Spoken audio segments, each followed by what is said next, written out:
Listen to me very carefully, because what I'm about to tell you could save you years of heartbreak, confusion, and a particular kind of pain that's hard to name, the pain of losing yourself while trying to hold on to someone else. I've spent years studying human nature, the psychology of relationships, and the deeper philosophical and spiritual traditions that have tried to understand why we suffer the way we do in love. And what I've found is this: there are 5 specific phrases that, when a man says them to you, reveal something essential about who he actually is underneath his presentation. Not just red flags. Not just warning signs. These are windows into the interior of a person's soul, into whether he is capable of seeing yours. Stay until the very end, because the 5th phrase is so quietly devastating, so disguised as something almost reasonable, that most women miss it entirely. And it may be the most important thing you hear about protecting the life you were made to live. But before we get to the 5 phrases, you need to understand something that will change how you see every relationship you've ever been in. Every human being is born with what philosophers and spiritual traditions across history have called an inner nature, a deep, original self that exists before the world shapes you, before you learn to perform, before you learn to shrink, or please, or pretend. This isn't a concept. You've felt it. It's that quiet knowing underneath all the noise. It's the part of you that recognizes a lie even when you can't prove it. It's the part that feels something is wrong in a relationship long before you have the evidence to say why. Most people go through life relating to each other at the surface level, exchanging images, performing roles, presenting the constructed version of themselves and engaging with the constructed version of others. And that might be fine for acquaintances. But in love, in genuine intimacy, that surface-level engagement is not enough. It is, in fact, a form of loneliness. The man who is right for you doesn't fall in love with your performance. He falls in love with something deeper, with the actual reality of who you are. And the man who is wrong for you, regardless of how attractive or attentive he seems, is fundamentally in a relationship with your image. He relates to the version of you that is useful to him. And when your real self begins to show, when your depths surface, when you speak your truth, when you set limits, when you grow, he experiences it not as intimacy but as a threat. This is the lens through which I want you to hear the 5 phrases. Not just as manipulation tactics, but as revelations about a person's inner life. About whether the man in front of you has the capacity to love a real human being, or only a convenient one. The first phrase: you're too sensitive. Or, you're overreacting. Or, you're being dramatic. On the surface, this might sound like a disagreement about emotional proportion. But if you listen more carefully, what is actually being communicated is this: your inner experience is not valid. Here is what every serious philosophical and spiritual tradition that has studied the human soul agrees on: suffering is not an error. Pain is not malfunction. Emotion is not noise. Your emotional responses are among the most intelligent things about you. They are your inner life communicating to your outer life. They are your soul registering what your mind hasn't yet processed. When a man responds to your emotional truth by questioning the emotion itself, rather than engaging with what caused it, he is not being rational. He is being avoidant. He is protecting himself from the discomfort of being truly seen and held accountable by someone who feels things deeply. A person who genuinely loves you does not find your depth inconvenient. He finds it remarkable. He gets curious. He asks questions. He sits with you in it. He understands that your emotional intelligence is not a weakness to be managed, it is a kind of knowledge that deserves to be honored.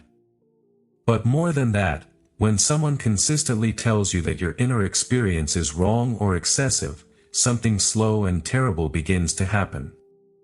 You start auditing yourself before you speak. You start translating your feelings into something smaller and safer before you express them.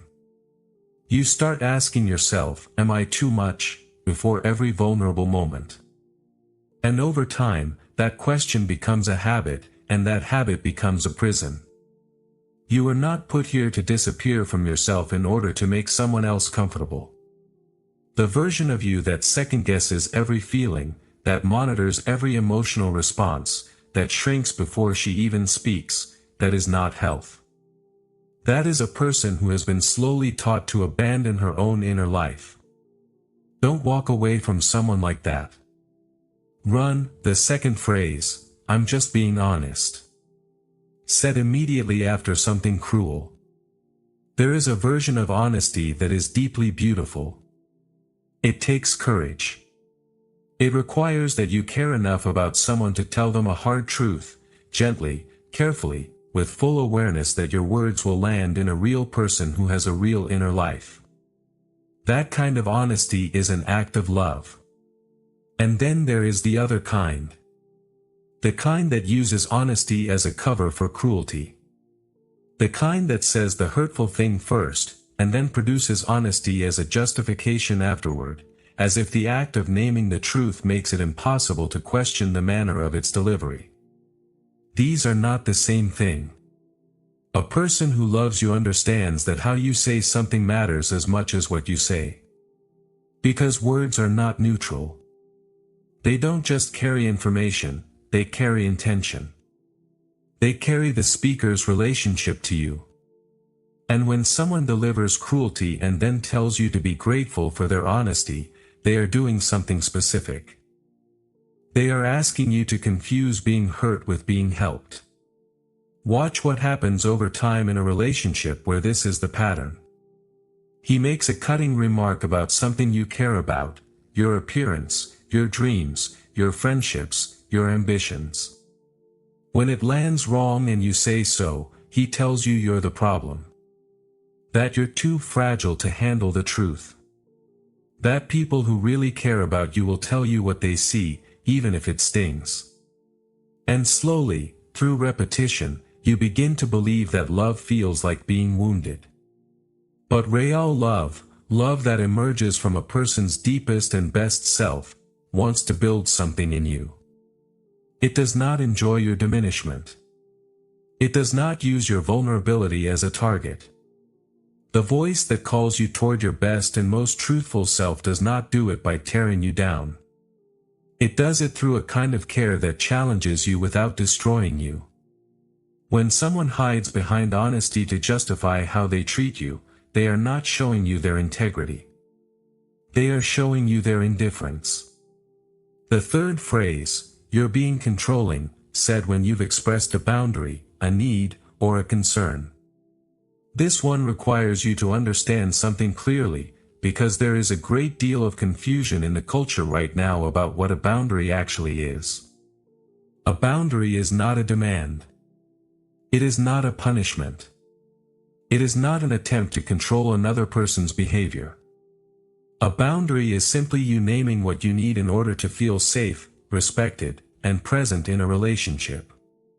It is you telling someone, this is where I am.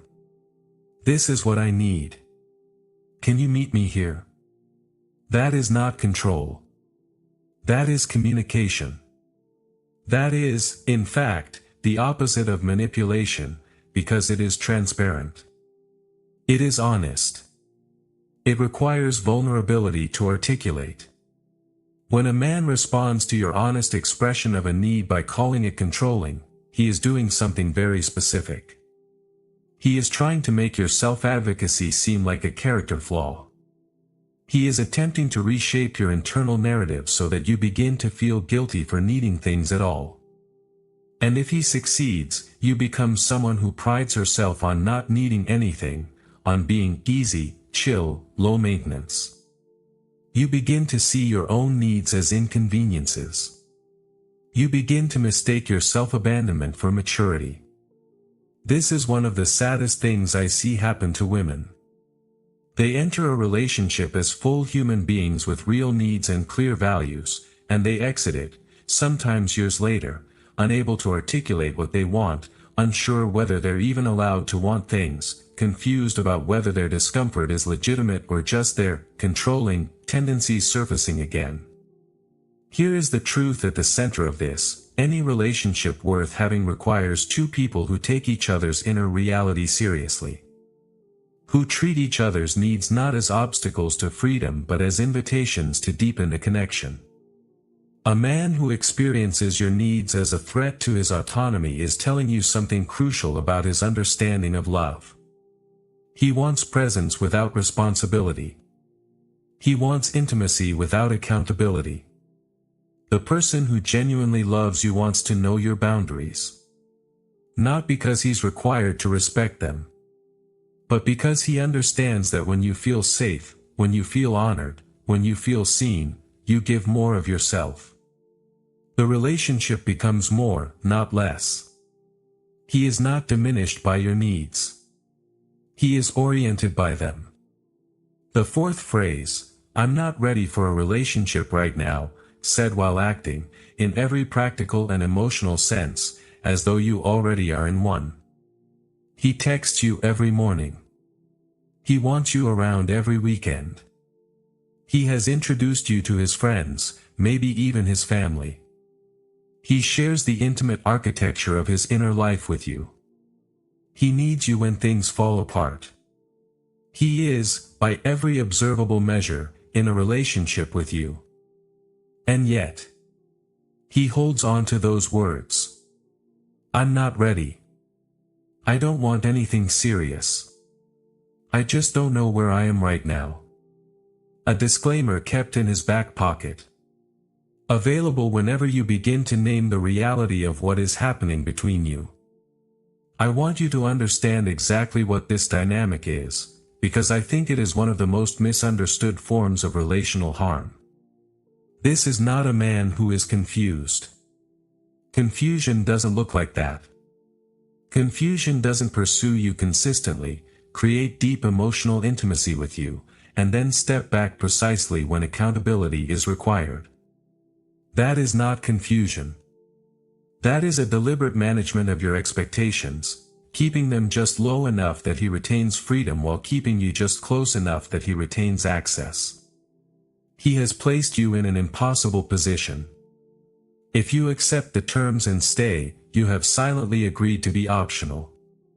If you ask for more, he invokes the disclaimer. If you leave, you feel as though you're abandoning something that might have become real, that maybe you just didn't wait long enough, or love patiently enough, or believe hard enough. But here is what I want you to understand at the deepest level: when a person recognizes something genuinely valuable, when someone encounters something real and rare, they don't hedge. Not because they're perfect. Not because fear doesn't exist. But because something in them knows that what is rare should be held carefully, not indefinitely auditioned. A man who truly sees you moves toward you with intention. Not because he's fearless, but because his desire to honor what he sees in you is stronger than his desire to keep his options open. The man who keeps you in limbo does not lack readiness. He lacks the willingness to choose you fully. And no amount of your patience, your love, your understanding, or your waiting will create that willingness in him. Only he can do that. And as long as you are available, faithful, present, emotionally invested, he has no reason to. Your time is not infinite. Your soul was not made to spend its best years waiting to be chosen by someone who has already decided not to. The fifth phrase, and this is the one that does the quietest damage: "You've changed." Said not in admiration. Said in accusation. Said with the implication that the person you're becoming is somehow a betrayal of the person he met. That your growth has made you worse, not better. That somewhere in becoming more yourself, you become less of what he needed you to be. This phrase is devastatingly effective because it arrives disguised as grief. He's not attacking you, he seems to be mourning something. And your heart, which knows how to grieve, responds with guilt. You begin to wonder, have I betrayed this? Have I done something wrong by becoming more of who I actually am? Let me tell you what is actually happening. You are growing. You are becoming more clear about your worth. You are setting limits where you used to have none.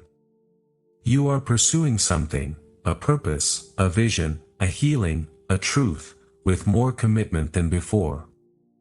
You are taking up more space. You are speaking more directly. You are less afraid. And he is not threatened by the fact that you've changed. He is threatened by the direction of the change. Because the version of you he was most comfortable with was more uncertain. More focused on his approval. More willing to reshape herself around his comfort. Less anchored in her own inner life. He is not mourning who you were. He is mourning his access to someone who was easier to influence. There is a profound understanding that runs through the deepest philosophical traditions: the soul does not stand still. It is always moving, either toward its own truth or away from it. Toward wholeness or toward fracture. And one of the most reliable signs of a person's inner poverty is that they experience another person's movement toward wholeness as a personal loss. Because they were not in love with a soul. They were in love with a position, with someone who would remain beneath them, or beside them in a way that required very little of them. A person who truly loves you does not merely tolerate your growth. He feels something like wonder at it. He watches you become more and thinks, I get to be close to this. He understands that your evolution is not a threat to the relationship, it is the relationship becoming richer. More dimensional. More real. When a man tells you, even quietly, even gently, that the person you're becoming is too much for him, take him seriously. Take him more seriously than he is taking you. He has just told you that his love was conditional on your remaining smaller than you were meant to be. That is not love. That is possession dressed in the language of affection. Now you know the 5 phrases. And I imagine you are sitting with a complicated mixture of feelings right now. Recognition. Maybe anger. Maybe grief. Maybe relief that someone finally named something you had felt but couldn't articulate. All of that is right. All of that is the intelligence of your inner life working exactly as it should. But I want to be careful about how I leave you with this, because this information is not meant to turn you toward suspicion or hardness. It is not meant to make you guard yourself against love. It is meant to help you become clearer about what love actually is, and is not. There are men in the world who will never say these phrases to you. Not because they're perfect, but because their inner life is oriented toward honoring the real things, including the real people, in front of them. Men who find your emotional depth interesting rather than inconvenient. Who tell you hard truths with enough care that you feel held even while being challenged. Who experience your needs not as obstacles but as directions, ways of knowing how to love you well. Who choose you clearly, and keep choosing you, because they understand what it means to recognize something rare. Who watch you grow and feel something like joy. These men exist. But you will not see them if your energy is entirely consumed by rationalizing the behavior of someone who doesn't value you. You will not receive them if you have made peace with treatment that violates what you know to be true about yourself. You will not recognize them if you have spent enough time in diminishing relationships that you've begun to believe diminishment is normal. Here is something I want you to sit with: the suffering you felt in the wrong relationships is not evidence that you are broken, or unlucky, or too much, or not enough. It is your inner life refusing to accept a lie. It is the deepest part of you insisting that what was being offered was not actually love, regardless of what it was called. Pain in the wrong relationship is not punishment. It is information. It is your soul telling you, this is not where you belong. Trust that. Begin paying attention to how you feel in the hours and days after spending time with someone. Not just the pleasant surface feelings, but the deeper ones. Do you feel more like yourself, or less? More expansive, or more constricted? More honest, or do you find yourself editing and managing and monitoring yourself? Your inner life keeps an accurate record. Learn to read it. When something feels wrong, even before you have the words for why, take that seriously. That feeling is not neurosis. That is your inner nature trying to protect you. The most important protective mechanism you have is not an argument. It is not a list of red flags. It is the quiet interior voice that says, something here is not right. And finally, walking away from someone who cannot meet you at the depth you deserve is not cruelty. It is not giving up. It is not a failure of love. It is, in fact, the most honest thing you can do, for yourself, and for them. Every moment you spend trying to convince someone to treat you well is a moment you are not available for the kind of love that requires no convincing. Every relationship in which you are slowly becoming less of yourself is a relationship that is moving in the wrong direction, regardless of its other qualities. You were not put here to spend the most irreplaceable years of your life waiting to be fully chosen. You were not made to shrink. You were not designed to be convenient. You were made with a specific inner truth. A depth that was placed in you before anyone had the chance to tell you it was too much. And the person worthy of your love will not experience that depth as a burden. They will experience it as the thing that makes you impossible to walk away from. The love you are capable of, real love, rooted in who you actually are, is looking for you. It can only find you when you stop making yourself smaller to fit somewhere you don't belong. So the next time someone says one of these 5 phrases to you, remember this. Not as a rule. Not as a checklist. But as a reminder of what you already know. Your soul has always known the difference between someone who sees you and someone who merely uses you. Start trusting what it says.